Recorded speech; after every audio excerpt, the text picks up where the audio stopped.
আজকে আপনি এই বই বিনিময় উৎসব থেকে কি বই নিলেন? আমি এখান থেকে এর আগে একবার আসছি, তখন 3টা বই নিয়ে গেছি। আর এখন যে বই নিলাম অন্য গ্রহের গল্প আর গর্ভধারিণী সমরেশ মজুমদারের। এইখানে যে বই এক্সচেঞ্জ করার মাধ্যমটা কেমন, বা কিভাবে আপনার বই এক্সচেঞ্জ করে থাকেন? এখানে আমরা আমাদের মানে পড়া বইগুলো যেগুলো আমরা হয়তো দ্বিতীয়বার পড়বো না, সেগুলো আমরা এখানে দেওয়ার পরে এখানে অনেক ধরনের বই আছে, সেখান থেকে আমরা একটা বেছে নিতে পারবো। একটা বইয়ের বিনিময়ে একটা বই, সেটা জনরা সেম হওয়া লাগবে। যেমন আমরা উপন্যাস দিয়ে উপন্যাস নিতে পারবো, সায়েন্স ফিকশন দিয়ে সায়েন্স ফিকশন নিতে পারবো, এবং কবিতার বিনিময়ে কবিতার বইগুলো নিতে পারবো। এবং এতদিন আমরা দেখতাম অন্য অনেক জেলা এবং উপজেলা বিভাগীয় পর্যায়ে এটা হতো। ঢাকাতে আমি ঢাকা ইউনিভার্সিটিতে পড়ি গত 3 বছর ধরে, এখনো এরকম অনুষ্ঠান কখনো দেখিনি। এটাই প্রথম এবং আমার অনেক ভালো লাগছে। কোন ধরনের বই আসলে আপনার পড়তে ভালো লাগে? আমার সবচেয়ে ভালো লাগে উপন্যাস। আমি কলেজ লাইফে থাকতে হুমায়ুন আহমেদের সবগুলো উপন্যাস পড়ে শেষ করে ফেলছি, আর ইউনিভার্সিটি লাইফে শরৎচন্দ্রের গুলো সব পড়া শেষ। রবীন্দ্রনাথের প্রায় কয়েকটা বাকি আছে, আমি কিছু কিছু উপন্যাস বাকি রাখছি যাতে পরবর্তী জীবনে পড়তে পারি। তো এই সামাজিক উপন্যাসগুলোই ভালো লাগে, বিভূতিভূষণ, বঙ্কিমচন্দ্র চট্টোপাধ্যায়, শরৎচন্দ্র, জহির রায়হান, এইগুলাই।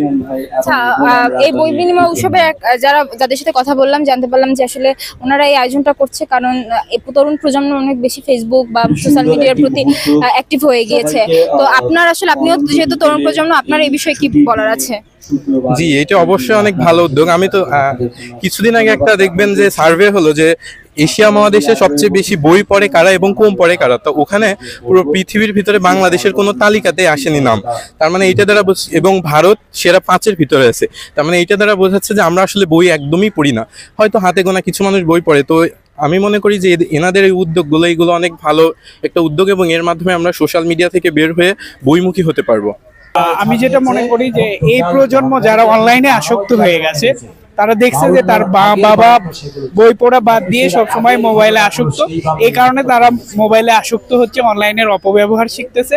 আমি মনে করি এই সাহিত্যপিডিয়ার বই বিনিময় উৎসবে যেসব শিশুরা আসবে বা বড়রা আসবে, তারা এখান থেকে শিক্ষা নিয়ে যাবে যে অনলাইনের অপব্যবহার থেকে হার্ড বই পড়ার প্রতি যে উৎসাহতা, এটা আমরা করে যাচ্ছি বা করব।